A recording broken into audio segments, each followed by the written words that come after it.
Fantastic. So we have a present for you. Put your hand out like this. From all of us here at the Night Safari, you get this big, juicy grape! Yeah.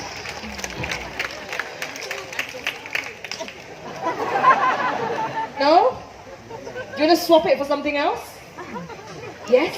Okay, you give me the grape, and I will give you this limited edition Night Safari badge. There you go, Alexis. And then once again, we have Alexis all the way from Singapore.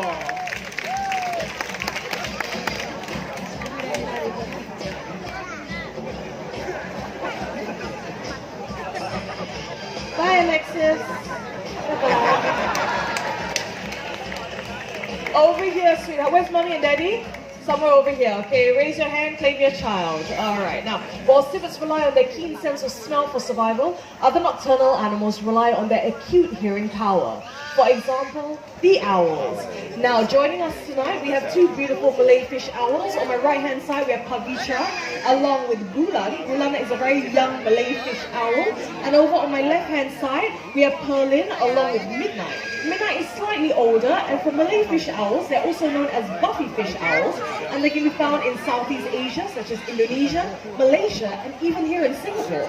Now, it has been said that owls are the quietest raptors in the world when it comes to their flight. Who agrees with me? Put up your hand. Who agrees that they're very quiet when they fly? It is always the children, and you guys are absolutely correct. So for all the grown-ups here tonight, we're going to demonstrate it right now. What I need you to do is, ma'am, on the staircase over here, we need you to be seated. Miss Photographer, hi, yes, please have a seat. We need everyone to be seated, and above all, no flash photography. Focus your attention over to Midnight.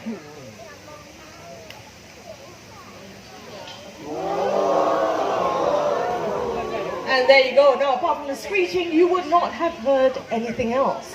They're very soft feathers, and this gives them the name, the silent hunters of the night. Now, the reason why they need to be so quiet when they fly is because in the wild, they hunt things like rodents. Rodents meaning rats and mice. Rats and mice and other rodents have a very acute sense of hearing, meaning that they can hear things really well. So in order for these owls to fly down and catch them, they need to be really quiet when doing so. Now, before we continue, your spotlight is on. Yes, switch it off, please. Thank you very much. Now, our next question, if you know the answer, shout it out as loud as you can. It is very well known that owls are able to rotate their heads quite a bit, right? That's common knowledge. But can anyone tell me by how many degrees? How many degrees can an owl rotate their head?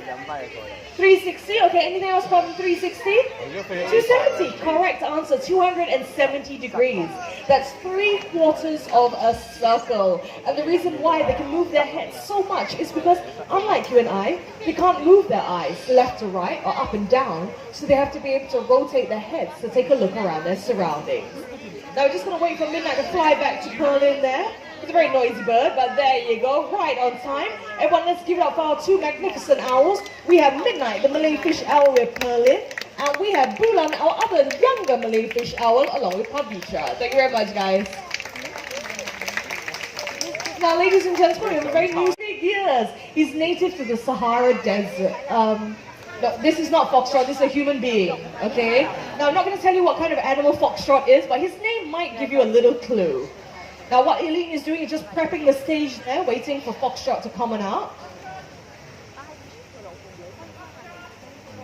Some of you at the corner here might be able to see him, and here he comes. That is Foxtrot. Now, Foxtrot is a fennec fox, and they are very good at jumping, not only vertically, but also horizontally. Now, take a look at those really big ears. Out there in the wild, these are there so that they can listen out for not only prey, but also predators sneaking up behind them. It also helps them to get rid of any excess heat out there in the desert. Now, these fennec foxes are also very good at digging around. What they would do in the wild is to dig around in the sand, looking out for beetles and other kind of insects. And off he goes. Now, he is very new to a famous scavenger from the African continent. These animals possess a keen sense of smell, able to detect carcasses from many miles away. The largest of the hyena species, this is the spotted hyena. They have powerful jaws, able to crush bones, including those of elephants. With their powerful digestive systems, they're able to digest their entire prey. This includes the skin, teeth, horns, bones, except for their relatively shorter tail. There's Eileen again, and here comes Bandit. They're very powerful hind legs, and he's almost got it there. One more. All right, now these powerful hind legs enable them to leap up into the air to catch a low-flying bird, which is slow to take off. Very sneaky swipe there. Let's try one more time. And look at that excellent position there. All right, everyone give it up for Bandit, our server, along with Eileen, the trainer. Thank you very much, guys. Now there's a spotlight over there, right there. Now, ladies and gentlemen, if you happen to take a look at the back of Bandit's ears, you would have noticed that there are these black and white markings. You might be able to see them right now. These black and white markings are called ocelli, and they are things that we can do to help conserve their natural habitat, such as the last snake. Give us 1 minute, 1 minute. Lights, okay. Lights, thank you. Ladies and gentlemen, we have to pause the show for just a bit. We apologize. We have a very small missing animal. Now, although it is harmless, help us to check under your seats, inside your bags. If you see anything, don't try and touch it or restrain it. Just call out for us. We'll run over and help you out. Then take a check over here. Make sure there's nothing around here, okay? Keep checking. Now, for those of you that might see something, just call out for us, all right? Once again, don't try and touch. But yes, nice shoes. Azin, you know what you do? You go to the back there, you go and check out what's going on. Okay, I think they need some help, okay? Go, run. Now, we apologize. We need everyone to be seated, all right? Every one of you be seated. I'm not sure what's going on. Let's get us... Okay. All right, no problem. Now, it looks like we need some help at the back there, okay? So, because of the nature of the situation, it's dealing with live animals. We need 2 people above the age of 18. Above the age of 18, 2 fully sized human beings, all right? So, let's see. I see one man over there waving at me. Yes, you, sir. Yes, come on down.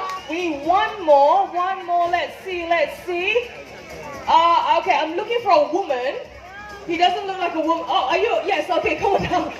I'm sorry, it's very dark. I can't see who's a man and who's a woman. Okay, come on down. If you're a woman, come on down. Okay, come here, sir. What I need you to do, make your way to the back. They'll show you what you need to do, all right? Okay, now I can see that you're a woman. Okay, come on down. Come onto the stage and make your way to the back, all right? They'll show you what you need to do. Now, I hope the loved ones of our friends and family kiss them goodbye. We're not sure if they're going to come back out, but oh well, all right? Now, this is a live show, and unfortunately, things like this do happen. We're going to try and rectify this situation. Once we do, we will continue the show. What we need you to do, remain in your seats. There's a very long drop on the other side of that wall. Let me go and check what's going on. Oh, it is much bigger than I thought. Ladies and gentlemen, boys and girls, put your hands together and welcome Maggie! Look at that! Look at the boys up there all covering their faces. Now, Maggie over here is a Burmese rock python. They're native to Southeast Asia. And believe it or not, Maggie is not fully grown yet. When fully grown, they can reach lengths of up to 9 meters long and weigh up to 90 kilograms in weight. All right, now before we continue, quick word of warning. Do not squeeze Maggie. Maggie will squeeze you back, all right? All right, hello, sir. Welcome to the Night Safari. What's your name? Sam. Sam, where are you from, Sam? England. Sam, all the way from England! All right, Sam, I'm going to help you support the snake. Take this hand out, all the way out, and have a quick feel of Maggie. Tell everyone, is she smooth and dry or wet and slimy? Smooth and dry. Smooth and dry, that's right. Okay, Sam, you can put your hand back below. Snakes are actually very smooth and very dry. It's a common misconception that snakes are wet and slimy, and this is due to the natural gloss that they have on their scales. In fact, they're very smooth and very dry. All right, thank you, Sam. I'm going to move on now. Now, just to make things clear, you look over there, it's very dark, okay? That's why I couldn't see whether you're a man or a woman. Okay, hello, welcome to the Night Safari. What's your name? I'm Ellie, and I'm definitely a woman. Yes, she's definitely a woman. Ellie, all the way from? England. England as well! All right. Now, Ellie, what I need you to do, you don't have to move, you don't have to touch anything. Use your eyes and take a look at the size of Maggie's head.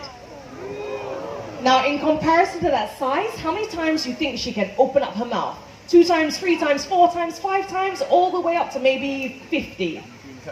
Oh, I'm going to say about 30. 30. This is a snake, not a dinosaur. I'm going to give you another clue, okay? Below 10. Oh, okay. 7. A little bit lower. 5. Oh, maybe I'm 5? Maybe 5 out of 5. Correct answer. Snakes, they can open up their mouths 4 to 5 times. And for pythons like Maggie over here, what they would do is strike at their prey, constrict around it, and then swallow it whole. So now, since we have everyone up on stage looking fantastic, tell you what, let's take some pictures. So friends and family, get out your phones and your cameras. If you have Instagram, remember hashtag Night Safari. I'll give you guys my good side. Okay, Sam's friends and family, give us a thumbs up once you have your picture. Where are they? I forgot where you came from, Sam. Over there. Okay, do you have your picture? Yes? Yes, all right, we're going to turn it this side for Ellie's friends and family. All right, I'll give you guys my other good side. You guys too, give us a thumbs up once you have your picture. Fantastic. Now, as you might imagine, Maggie is very heavy. So Ellie and Sam, let go, remain on stage. Everyone give it up for Perlin. We have Pavitra, after Maggie, the Burmese rock python. I think you both did an excellent job. She's pretty heavy, right? Pretty heavy. So from all of us here at the Night Safari, you both get living animals are not meant to be in our homes. And as a result, no. Ho, ho, ho. Toffee. Everyone, this is my very good friend. His name is Toffee. Now, Toffee is a white raccoon, and unfortunately, raccoons are regarded as pests in many countries. This is not entirely their fault. Our towns and cities have come too close to their natural habitat. And as a result, thank you, Azlin. Now, Bubbles and Bailey, they are Asian small-clawed otters, the smallest species of otters in the world. They have excellent eyesight both above and below the water. With their partially webbed paws, they have an excellent sense of touch as well as coordination. And there they are, along with Eileen. Aren't they cute? Bubbles, I'm going to be on. Let's go into the... Drop it in. Oh, very good. Okay, we've got one more to go. Go and get the other tin can, sweetheart. Everyone, give it up for them. They're doing a great job. Give them some encouragement. Come on, Bubbles. Come on. Come on.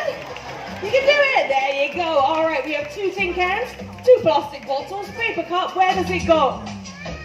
Guys? Paper cup. Okay, all right. Looks like they are trying to tell me that we humans also have to play our part. So this time around, all of you are going to help me out. Tell me, where does this paper cup go? Does it go in with the tin cans? Plastic. Yes, that's right. Bubbles and Bailey come out here to share a very important message, and that is what we can do to help conserve the environment. And the message is very simple: is to reduce, reuse, and recycle, that's right. Now, working with these animals in the day can be very tricky, but at night we trainers face a host of Bulan, our Malay fish owl. We have Pavitra along with our other Malay fish owl, that's Midnight. Sounds nice. We have Fuzzy and Alicia. And thank you to each and every one of you for being a fantastic audience. Thank you very much, guys. Thank you so much. Now, on that note, I hope you had a great night here tonight. My name is Kenzie. Thank you. Good night.